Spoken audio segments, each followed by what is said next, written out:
Ô, Carlos, isso me lembra o seguinte, né? Há uns dias atrás eu comentei, né? Se bem, acho que você tocou num ponto interessante, né? Esse erro estratégico que foi, né? Trazer o Maduro para cá nesse momento, né? Porque de fato isso escancararia, né?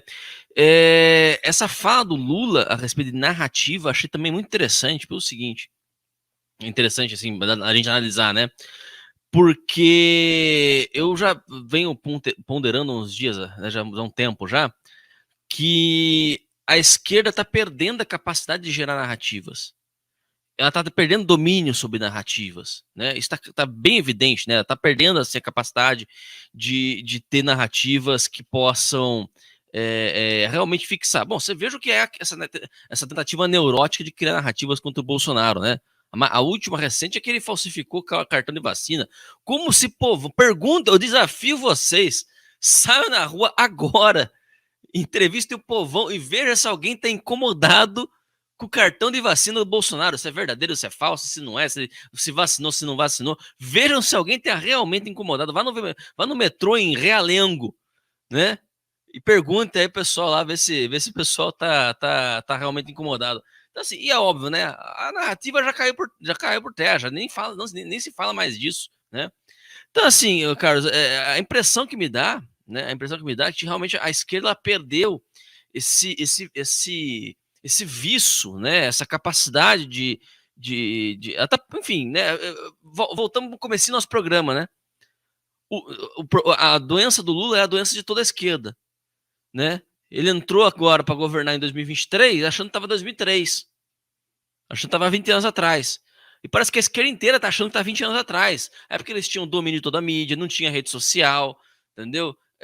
Eles podiam fazer essa reputação que eles quisessem e a coisa pegava, a coisa de fato colava, porque não tinha outro mecanismo para não tinha outro mecanismo para contrapor isso, entendeu? Então, essa realidade que a gente está vendo, né, da esquerda, é ela ficando caquética, né, e não conseguindo se renovar, né, não conseguindo ter a renovação dos seus quadros intelectuais. Né? Só para a gente arrematar essa questão, cara, porque você levantou uma questão essa questão que eu achei muito interessante. Você vê a esquerda, ela está perdendo o viço, né? Ela está perdendo essa capacidade de se renovar. As novas gerações de esquerdistas, né, dos novos quadros, eles não estão conseguindo dar conta de tocar para frente o projeto? Você tem essa impressão que eu tenho? Olha, eu tenho, na verdade, uma sentença sobre isso. Né? A questão que se percebe é que a esquerda ela não tem outra ação, outra medida que não seja o roubo. Não tem outra. Você vê, por exemplo, eu esqueci de comentar aqui, né? A Venezuela deve ao Brasil hoje em torno de 12 bilhões de reais. E não foi pauta de conversa de como dois chefes de Estado, né, se tivesse. Eu digo dois chefes de Estado, tá? Eu tô reduzindo a categoria do Lula à do Maduro. Se tivesse duas estaturas de chefe de Estado conversando, um ia dizer como pretende pagar e o outro como pode negociar a cobrança. Então, estamos falando de 12 bilhões de reais. No momento em que você está fazendo arcabouço fiscal, reforma tributária, enfim, aumentando o ministério, tudo para ampliar gastos e você tirar do povo brasileiro. Então, esse é o ponto. Aí, o que eu digo é o seguinte, a esquerda não tem projeto de futuro, não tem pensamento, não tem formulação, não tem capacidade de mostrar, porque você não tem como exibir para a sociedade brasileira, a não ser os débeis mentais que já estão com a sua cabeça, né, desestruturada desde lá de tenra idade, né, que foram produzidos por esse sistema educacional estúpido que ainda vigora no Brasil, com um dos problemas que nós tivemos e que não conseguimos superar, infelizmente, no governo Bolsonaro, mas eles não têm o que entregar. Não existe perspectiva de progresso, de futuro, de bem-estar. de equilíbrio social. Equilíbrio social significa convívio, né? Convívio de estruturas familiares densas, com valores e princípios verdadeiros, e que as coisas se construam com uma identidade comum. As pessoas percebam, né, que são brasileiros. Hoje nós olhamos para essa gente, esses caras não são brasileiros. Eles tiveram a infelicidade, nós, maior do que eles, né, desde nascerem aqui no Brasil. Mas essa gente não é brasileira, essa gente não tem compromisso com o crescimento e com a permanente, né, vamos dizer assim, consolidação da nossa pátria. Então, o que se percebe é que eles mesmos vão ter que tentar procurar só narrativas para um sistema eventual de crescimento da parte deles, mas não existe, porque as pessoas precisam trabalhar, se desenvolver, constituir família. Quer dizer, você acha que as pessoas vão viver afundadas, como a gente vê, por exemplo, na nossa universidade, né? Um conjunto de pessoas ali porcas, né? Fazendo o que estão fazendo com as estruturas educacionais brasileiras? Eles olham, por exemplo, outros países, quer dizer, não são totalmente idiotas, mas mas qual é o modelo que nós estamos empregando? Um exemplo mais próximo que eles têm aqui, que virou da moda, é a Argentina. Mas se você olhar a própria Venezuela, que é tirada como interesse, né, de aproximação objetiva do governo, você vê lá 95% da população na pobreza. 95% da população na pobreza. O salário mínimo lá é equivalente a $5, eu falei aqui mais cedo. Mas que pode um negócio desse? Esse é o modelo de vivência social, a igualitária, né, condição igualitária que eles colocam, que todos abaixo da linha, né, nem da pobreza, da miséria. Então, não tem como o sujeito, do ponto de vista racional, olhar isso, né, e dizer, não, peraí, nós precisamos achar um caminho para a preservação do socialismo, da liberdade. Não tem.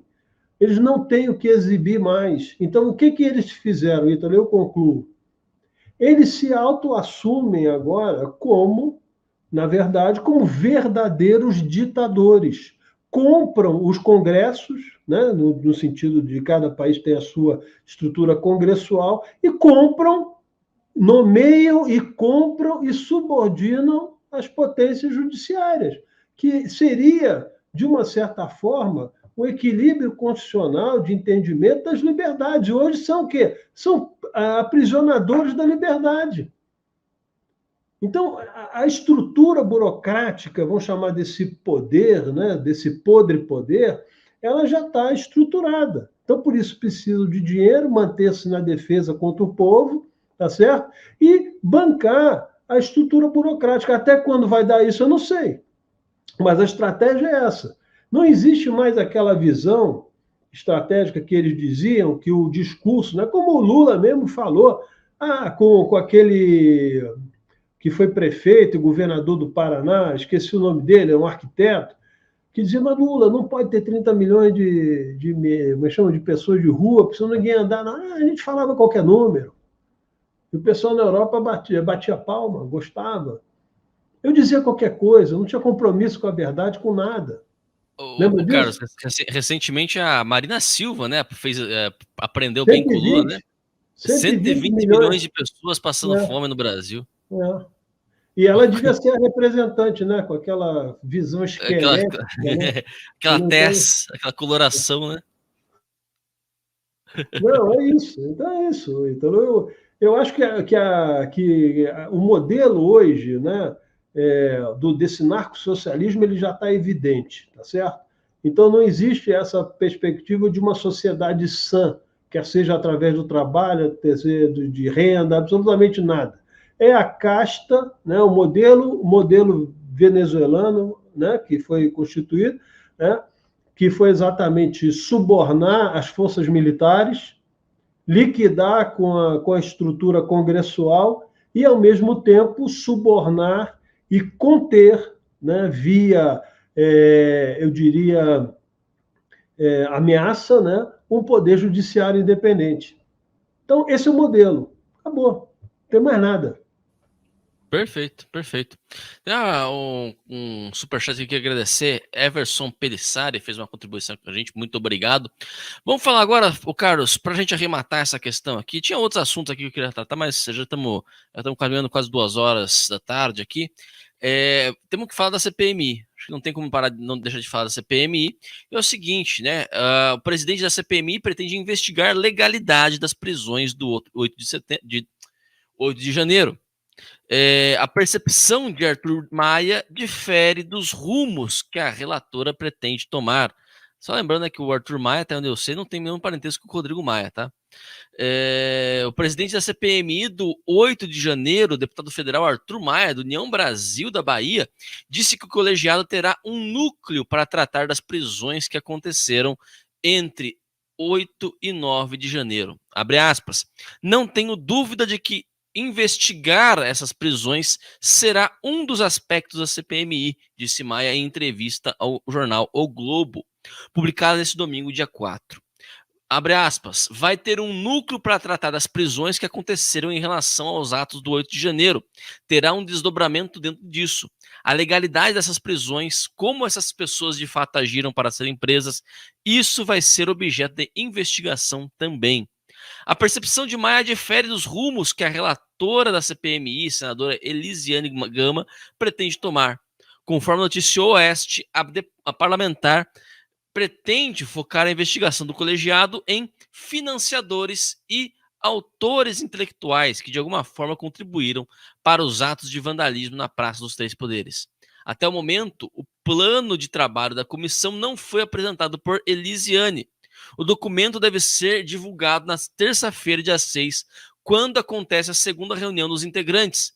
A relatora explicou que o plano seria elaborado para contemplar minimamente a maioria e a minoria. Já a oposição planeja fazer uma relatoria paralela da CPMI.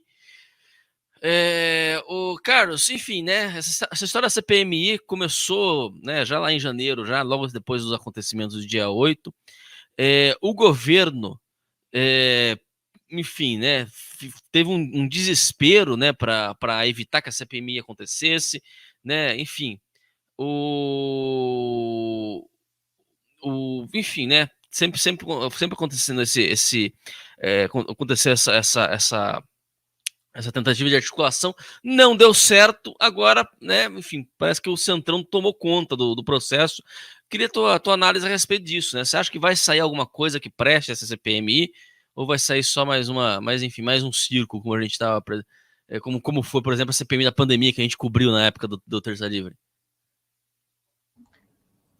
O que eu vejo é o seguinte, essa CPMI ela tem um risco muito grande, porque todo mundo já percebeu, né, e principalmente aqueles que são do governo, que ela tem uma capacidade imensa, né, de reproduzir os fatos verdadeiros, né, que é exatamente a questão que saiu aí já uma série de vídeos mostrando aquilo que todos nós já tínhamos suspeita de que havia infiltrados e pessoas que foram até mesmo iludidas, no sentido de marchar para a praça, etc. e tal, mas que não adianta fazer aqueles filmetes de não quebra, não quebra. Eu não devia ter ido. Isso a gente sempre falou. Eu sempre disse, não tem razão de se movimentar de onde vocês tinham segurança. E a suposta segurança, eu digo agora suposta, porque depois de ver o general comandante, né, que aconteceram esses atos, deram a eles aquilo que a vontade deles, né, que era grande de fazer, não conseguiu, porque as pessoas de forma pacífica estavam nas portas dos quartéis. E não existe no Brasil ainda o impedimento de qualquer pessoa, né, ir para a porta de qualquer lugar e fazer o seu protesto, a sua reivindicação, desde que seja de forma pacífica. Então, não é possível, né, que isso acontecesse. Então, eu acho que essa CPI ela tem uma capacidade de explodir esse governo, porque o que se tentou, na verdade, é imputar crime a quem não os cometeu. É isso que ficou claro. Um general do GSI, né, facilitando o acesso e tendo informação antecipada dos movimentos, não tomando qualquer providência. O ministro da Justiça, segundo dizem, né, um senador, que ele sabia e que o presidente sabia. Então, é importante que seja dito isso, que na medida em que você tem uma CPMI, nesse nível, com parlamentares das duas casas, e aí a relatora, que é do Senado, dizer que tem que agradar tanto a maioria quanto a minoria, não, minha filha, não tem não. E chamo de minha filha de maneira não respeitosa, tá? É o seguinte, você não tem que agradar ninguém, tem que agradar a verdade.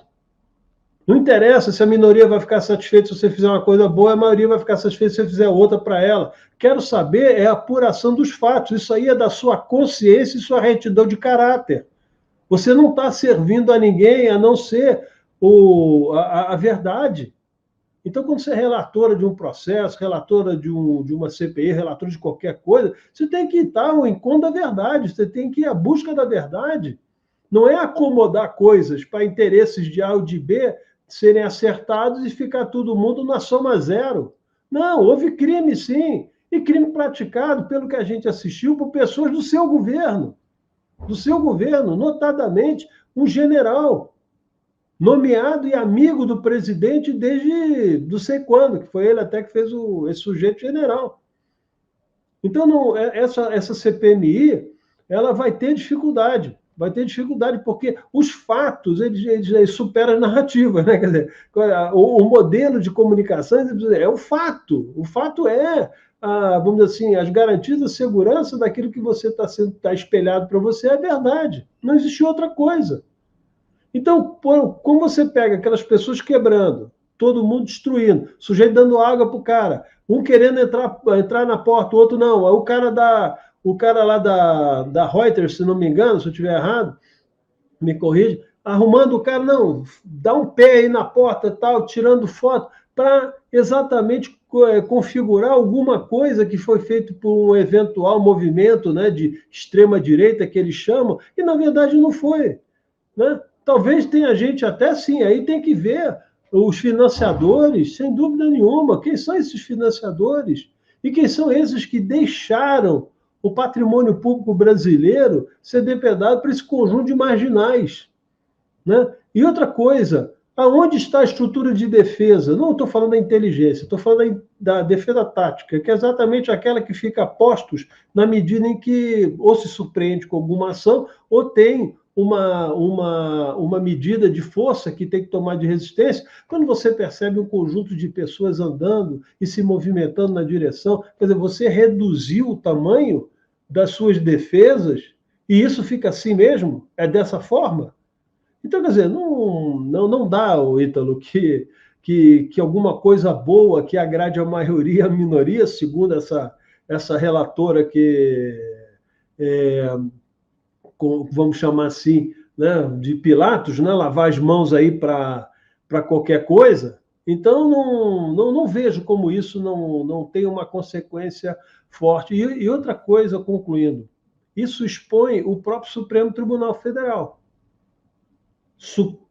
Exatamente porque, na medida em que o conjunto de prisões foram feitas totalmente ilegais, ilegais.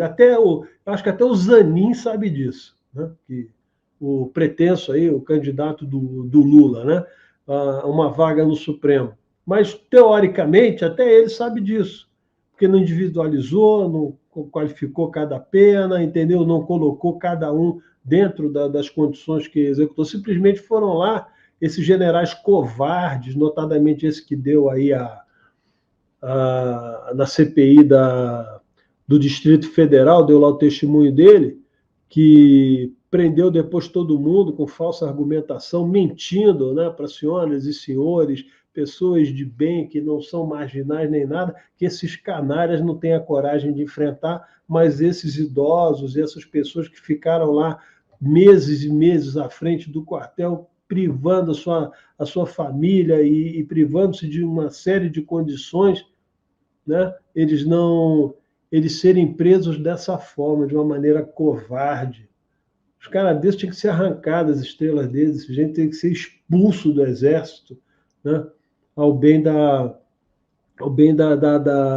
instituição, da tradição da instituição. né? Acho que é General Dutra, né? O Knight Rider botou aqui o nome. Até esqueço de raiva, entendeu? O nome dessa gente. Mas a história não vai esquecer dele, mas eu espero que eles também sejam condenados nos ambientes, né, e nos tribunais militares, porque é um crime militar entregar um inocente a esse grupo, né, de sedento, né, de interesses de condenação por mesquinharia, por baixeza.